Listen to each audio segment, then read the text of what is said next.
RMC ના કેન્દ્રે આવ્યો છું આધાર કાર્ડ કઢાવવા માટે. શું તકલીફ પડે? તકલીફ એ છે, સવારે 8 વાગે આવીને બેઠા હોય, 8:30 9 વાગે આધાર કાર્ડ માટે ટોકન આપે છે.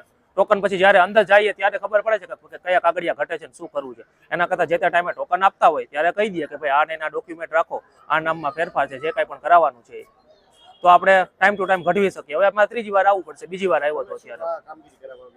હું મારી છોકરીનું નવું આધાર કાર્ડ કઢાવવા માટે આવ્યો હતો અને એક બીજી છોકરીના નામમાં સુધારો કરાવવાનો છે. એના માટે રસવાઈ દીર્ઘાનો ફરક છે, ખાલી એ ફેરફાર કરાવવા આવ્યો હતો. હવે નથી થાય એમ, કેમ કે મારા નામમાં સ ફાડ્યો છે અને છોકરીના નામમાં સ ષટકોણનો છે. એ કે નહીં ચાલે, બે સરખું કરાવો પછી થશે. એના માટે મારે જન્મનો દાખલામાં ફેરફાર કરાવવાનો. આ બીજી વાર આવ્યો, હવે 3જી વાર થશે કે નહીં ખ્યાલ નથી, કેમ કે વળી પાછી કંઈક ભૂલ નીકળશે. એના કરતાં અત્યારે કહી દઈએ તો આપણે જે કાંઈ પણ ભૂલ છે સુધરાવી શકીએ.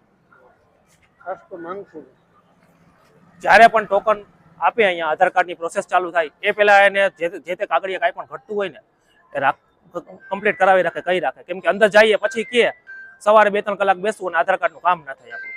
એના માટે જ્યારે જ પ્રોસેસ ચાલુ કરો ત્યારે જ કહી દો, આધાર કાર્ડ ટોકન આપે ત્યારે જ.